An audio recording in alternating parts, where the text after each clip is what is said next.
Wala nang intro-intro. Nung tatapak na siya para lumabas, nakarinig siya ng bulong na, "Wag!" Hinahanap niya kung saan nanggaling yung bulong. Pero wala. Hindi niya makita. Hindi na yon inintindi pa ni Jess. Lumabas na siya sa bilog. Naramdaman na ni Jess na parang ang lamig-lamig ng mga laman loob niya.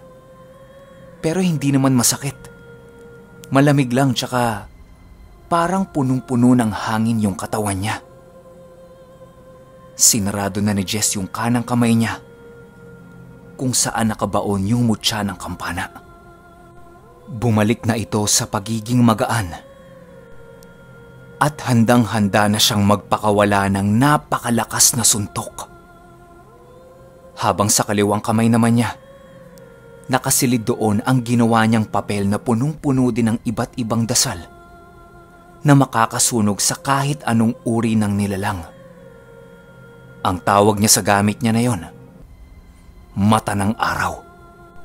Sariling kombinasyon niya ng mga dasal yon. Mga pamarusa, pangpahirap, pangtigalgal, basta halo-halo na yon. Pero hindi niya pa nasusubukan. Kung sakasakali, yun pa lang yung unang beses na masusubukan niya yon. Hindi alam ni Jess kung paano ba magsisimula yung subukan.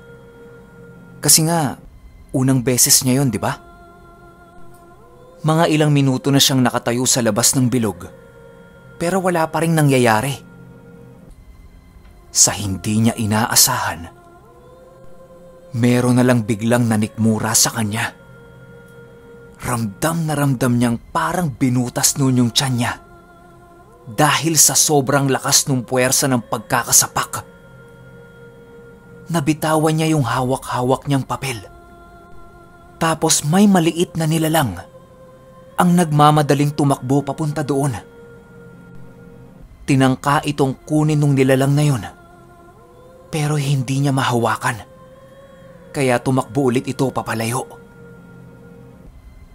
Habang nakaluhod si Jess, natatawa-tawa pa siya nung nakita niya yon. Kasi nga, buhay yung gamit niya eh. Itatabi niya na yon. Paubo-ubo si Jess noon habang tumatayo siya. Palaisipan pa rin sa kanya kung sino yung nanikmura sa kanya. Kasi talagang hindi niya nakita eh. Ano ba? Tinigal po ba siya? O kung ano? Tapos yung lalaking naghubad, nandoon lang din sa bilog na ginawa niya. Ayan na. Nanggigigil na si Jess. Kwento niya sa akin. Pakiramdam niya umangat lahat ng buhok niya sa batok nung mga oras na yun. Hindi niya alam kung dahil ba sa gigil o dahil sa kilabot na patuloy niya pa ring nararamdaman. Walang sabi-sabi. Sinugod na niya yung lalaki. Sinapak ito ni Jess ng direktang-direkta sa muka. Ayon pa sa kanya, yung pagbuwelo niya nun, talagang todo. Kapag tao ang tinamaan nun, malamang sa ospital ang bagsak. Pero yung lalaking nasa loob ng bilog, ni hindi man lang natinag sa ginawa niyang sapak. Nakita lang niya na nakapikit ang isang mata nito. Pero yung isang mata, gigil na nakatitig sa kanya. Bigla siyang tinadyakan nung lalaki sa tiyan. Tapos napaluhod na naman si Jess. Tapos yung lalaki, sumisigaw ng napakalakas. Para itong nagwawala. Yung sarili niyang balat, pilit niyang tinatanggal sa katawan niya. Mula balat niya sa dibdib hanggang balat niya sa hita, tinatanggal niya gamit lamang ang sarili niyang mga kamay. Sigaw ito ng sigaw habang ginagawa niya ang proseso na yon. Tapos naririnig din ni Jess na nagsisigawan yung mga kasama nun. Tumakbo na ito papasugod sa kanya. Tapos wala na. Walang humpay na nitong pinagsasasapak yung buong katawan ni Jess. Paulit-ulit siyang sinasapak nito.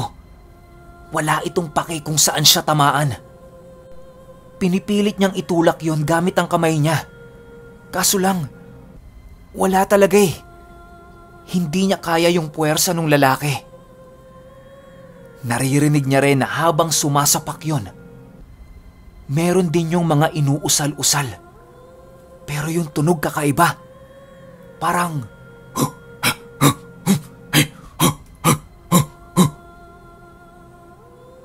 Sobrang lakas ng pagkakabuga niya ng mga tinig na yon.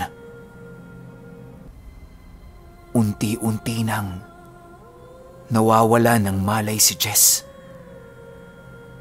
Nang tinamaan nung lalaki na yon yung ngipin niya, nabali yun. Pakiramdam ni Jess, para siyang pinukpok ng bato. Pero, hindi pa rin talaga siya makapalag doon sa lalaki. Kinakausap niya sa isip niya yung mutya ng kampana niya na sana naman tulungan siya. Kaso lang, nakalaylay pa rin yung kamay niya sa lupa. Ilang segundo ang lumipas. Nakarinig siya ng malakas na tili. Sa sobrang lakas nun, halos mawala na yung pandinig niya. Tapos yung lalaking nasa ibabaw niya, unti-unting tumayo at nakatitig kung saan nanggagaling yung tili. Doon na nagkaroon ng pagkakataon si Jess na bumawi. Pilit niyang hinila yung paa ng lalaki. Pero wala talaga. Hinang-hina siya eh. Hindi man lang niya napagalaw ito. Napatingin si Jess kung saan nakatitig yung lalaki. Tapos bumungad sa kanya si Mang Badong, nakasama yung babaeng nakaitim na belo. Sigaw ito ng sigaw na parang baliw. Para siyang nagwawala na hindi maintindihan. Tapos luluhod, tatalon, hanggang sa dumapayon na para bang nagmamakaawa dun sa lalaking gumugulpi sa kanya. Nagsasalita eh, pero hindi maintindihan ni Jess. Sobrang sabog na kasi siya. Tapos parang kalahati na lang yung malay niya. Ilang minuto ang lumipas. Tuluyan na siyang nakatulog. Kaso lang, naalimpungatan itong si Jess. Gawa ng merong kumukutkot ng kanang kamay niya. Pagmulat niya, akala niya umaga na. Langya, napakadilim pa rin ang paligid. Tapos ang dami niyang nakitang mga nagmamarcha. Yung mga sundalo sigurong namatay yun. Ang dami. Iba-iba ng uniforme. Tapos bukod sa mga kaluluwa ng mga sundalo, ayan na. May mga engkanto na, laman lupa, duwende, halo-halo na. Sa isip-isip niya, ano ba? Ngayon pa lang ba yung 12:00? O 3:00 na ng madaling araw? Ano bang nangyari sa akin? Paglingon niya sa kanang kamay niya, kung saan merong kumukutkot. Bumungad kay Jess ang isang matandang babae na may napakahabang dila, puting-puti ang buhok, at halos maagnas na ang mukha nito dahil sa sobrang dami ng sugat. Pilit nitong binubutas yung kamay niya gamit ang mga kuko nito. Tinulak niya yung matanda, tapos tumayo siya. Kaso lang pagtayo niya, bigla ulit siyang napaluhod. Gawa ng masakit pa rin yung mga tama niya. Hindi inaasahan ni Jess na tatagal yung sakit na nararamdaman niya. Unang-una, akala niya kasi sa espiritual na mundo lang talaga nangyayari lahat. Pero hindi. Sa mundo pala talaga natin yun nangyayari. Paglingon niya sa matanda, dahan-dahan itong lumalapit sa kanya habang naglalaway ito na parang gigil na gigil. Pabulong-bulong lang si Jess ng, "Wag. Wag." Pinipilit niyang isarado yung kamay niya para bumalik yung puwersa nito at dumaloy ang dugo. Kaso lang, nahihirapan siya. Hanggang sa bumuelo siya ng todo at naisarado niya ito. Pagsara niya, walang sabi-sabi, isinapak niya ito doon sa matanda. Lumukot ang mukha nun at nagtatatakbo papalayo habang nagsisisigaw. Nakaramdam si Jess na unti-unti nang bumabalik yung lakas niya. Pero yung sakit sa katawan niya, nandudun pa din. Naglakad na siya pabalik ng kubo niya na hirap na hirap. Nung babagsak na siya, merong umalalay sa kanya. Hindi niya gaanong maaninag kung sino. Pero pamilyar sa kanya yung damit nun. Nakaitim. Yun na ang kanyang huling nakita at tuluyan na siyang nawala ng malay. Kinaumagahan, nagising si Jess. Nasa labas siya ng kubo niya. Sa damuhan pala siya nakatulog nun. Ang sabi niya sa sarili niya, "Grabe, tindi ng panaginip ko ah. Parang totoo." Akala niya panaginip lang. Nung tumayo siya para maglakad na, bigla siyang nakaramdam ng sakit ng katawan. Tapos nararamdaman niya sa mukha niya na magang-maga ito. Dali-dali siyang tumakbo pabalik ng kubo niya para kumpirmahin kung ano bang nangyari sa kanya. Pagdating niya doon, hinanap niya lahat ng mga gamit niya. Pero wala yun lahat doon. Tumakbo siya pabalik para puntahan yung 2 bilog na ginawa niya. Ando doon nga lahat. Ibig sabihin, hindi panaginip lahat ng nangyari sa kanya nung gabi. Isa-isang pinulot ni Jess yung mga gamit niya. Habang nagpupulot siya, kumikirot naman yung bibig niya. Paghawak niya sa bibig niya, yung isang ngipin niya, yung pangil, basag. Kinapaka pa niya. Parang ang natira na lang doon, yung nakakabit sa pinakaugat ng ngipin. Akala niya isang ngipin lang ang problema niya. Habang kinakapa niya yung pangil niya gamit ang kanyang dila, pagtama nito sa ibabang bahagi ng mga ngipin niya, kulang din ng 2. Napamurang bigla si Jess, tapos galit na galit ito. Sa isip-isip niya, bakit ganun? Bakit nadamay pati ngipin ko? Diba dapat espiritual na kumbate lang? Parang sobra naman yata yung subok na ginawa sa akin. Maraming naglalaro sa isip ni Jess nung mga oras na yun. Nang bigla niyang maalala si Mang Badong.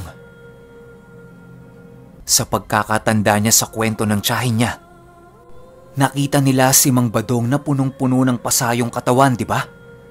Hindi nila alam kung nagulpi ba o naaksidente. Di kaya yun din yun ang gulpi kay Mang Badong. Tapos hindi niya kinaya yung ginawa nitong parusa sa kanya. Tanong ni Jess sa sarili niya. Posible nga yung mga iniisip ni Jess nun. Gawa ng may mga karga din si Mang Badong eh. Pero hindi naman siguro gagawin ng matanda yung ginawa niya. Hindi pa siya baliw. Matapos damputin lahat ni Jess sa mga gamit niya, bumalik na siya sa kubo. Buong araw nag-iisip si Jess nun. Tuliro din siya. Kasi pakiramdam niya, lahat ng mga gamit niya, pati yung kampana niya, iniwan siya. Habang nag-iisip siya sa hagdanan ng kubo niya, may bigla na lang babae na kukuba-kuba ang naglakad sa harapan niya. Mataba yun, tapos sobrang haba ng buhok. Nakaitim. Tansya ni Jess. Matanda na yun.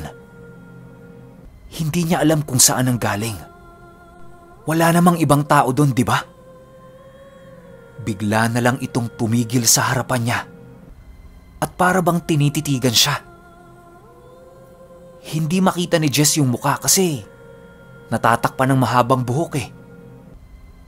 Meron yung sinisenya sa kanya.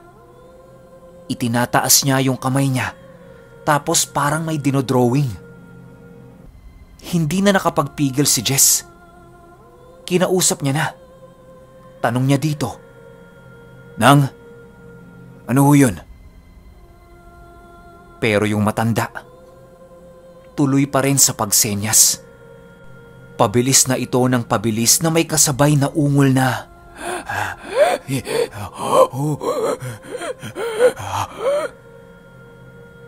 parang minamarkahan siya.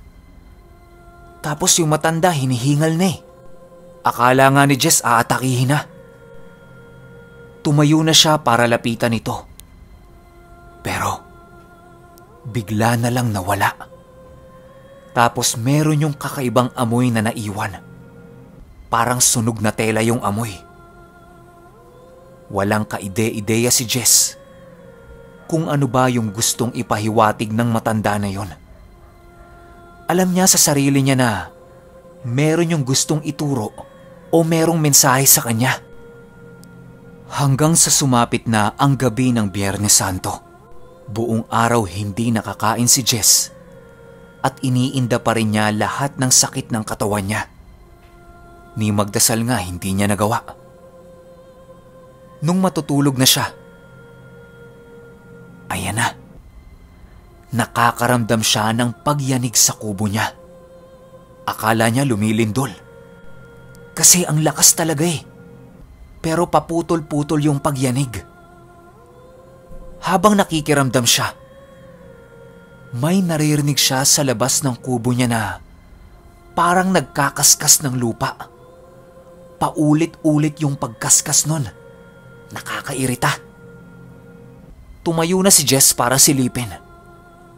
Bumungad sa kanya sa labas yung grupo ng gurog. Tapos sa paahan ng kubo niya, may isang gurog na paulit-ulit niyayanig yun. Medyo nagdadalawang isip na si Jess kung bababa ba siya o doon lang siya sa loob. Ito pa ang masakit. Bukod sa grupo ng gurog na nandoon, sa pinakagilid ng kubo niya, kung saan malapit yung tubuhan ng tiyahin niya, may isa pang grupo. Nung una, hindi niya alam kung anong grupo yon. Hanggang sa uminit ng uminit yung isang medalyon niya na nasa bulsa niya. Sa isip-isip nito ni Jess, "Langyang yan, may mga aswang pa." Patuloy pa rin sa pagyugyog yung isang gurog sa baba ng kubo niya. Talagang pilit siyang pinapababa. Tumingala muna si Jess sa langit at nagwika ito ng, "Bahala ka na, Ama. Patawarin mo ko." Bumaba na si Jess ng kubo niya. Pakiramdam niya sa kanang kamay niya, parang bulak, sobrang gaan. Tapos may mga orasyon na bigla-bigla na lang pumapasok sa utak niya. Syempre, uusalin niya yun. Nature kasi talaga ng mga antingero yan eh. Kapag nasa gitna ka ng bakbakan, kung ano ang unang-unang papasok na dasal sa isip mo, paulit-ulit mo lang dadasalin yun. Ibig sabihin kasi nun, yon ang pinaka nakadikit sa'yo. Nung mga oras na yun, ang nasa isip na gamit ni Jess ay 7 susi ng kalangitan Napakalakas na gamit nito at talagang subok na ang ginagawang milagro. Pinapagpag na ni Jess yung kanang kamay niya. Alam na niyang mapapalaban siya eh. Nakakailang hakbang pa lang siya mula sa kubo niya. Nakita niyang tumatakbo na yung lalaki papasugod sa kanya. Medyo nag-aalangan pa si Jess na bigyan ulit yun ng sapak. Gawa nga ng hindi yun tinabla nung una niyang bira, di ba? Pero sa pagkakataong ito, inialay na niya ang lahat sa ama. Kung saang kamay nakabao ng kampana niya, doon niya kinarga yung dasal ng 7 susi ng langit. Nung akmang dadambahin na naman siya nung lalaki, buong puwersa itong sinapak ni Jess sa kanyang dibdib. Parang slow mo na yung nangyari. Ramdam na ramdam ni Jess na bumaon yung sapak niya sa katawan ng lalaki. Halos mabutas yung katawan nun dahil sa sobrang lakas ng pagkakasapak niya. Maski siya namangha sa nangyari. Pagsapak niya dito, umatras siya. Tapos nagkarga na siya ng puder sa katawan niya.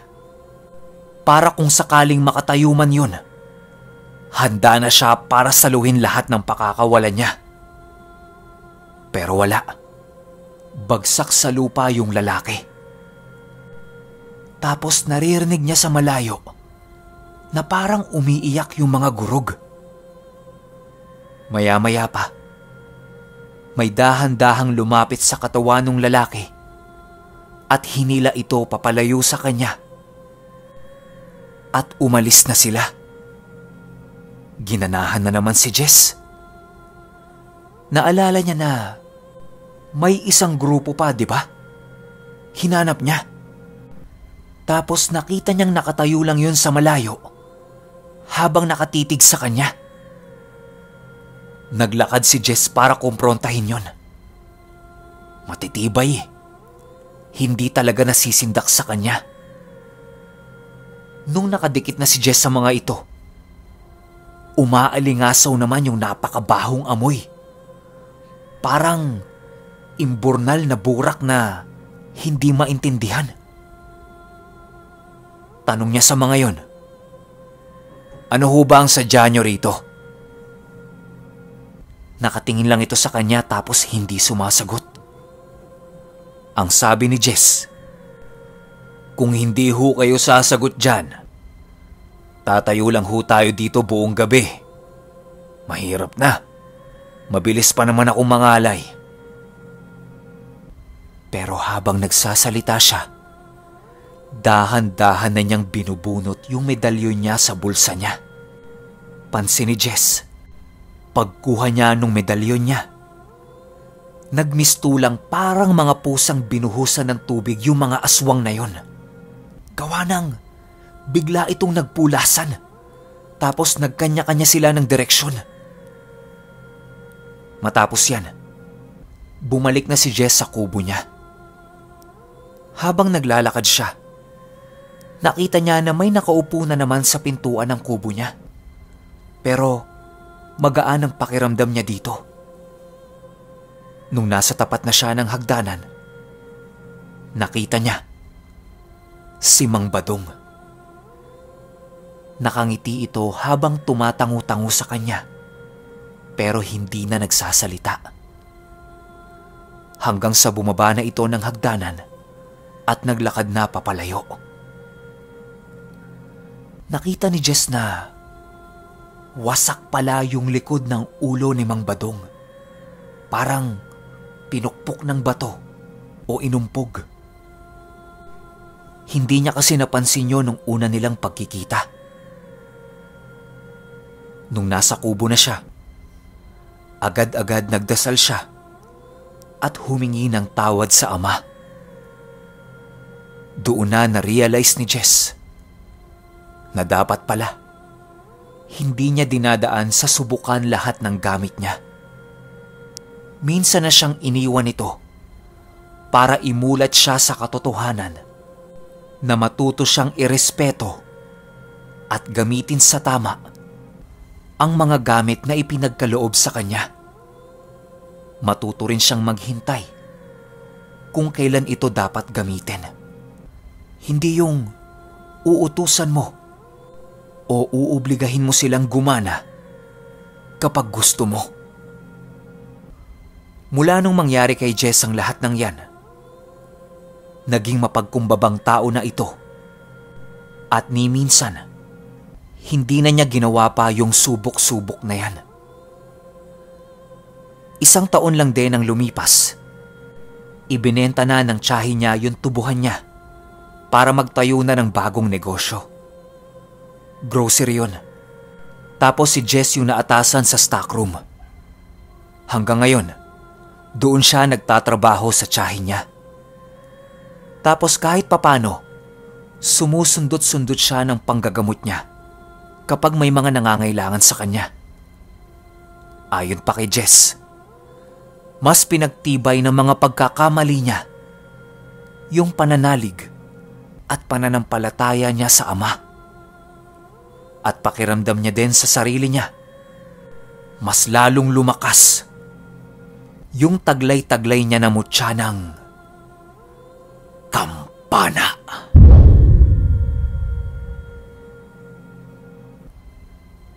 Okay, hindi na ako magbibigay ng opinyon sa kwento ni Jess.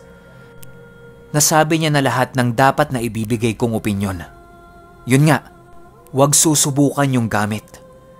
Hintayin yung tamang pagkakataon kung kailan mo magagamit ito.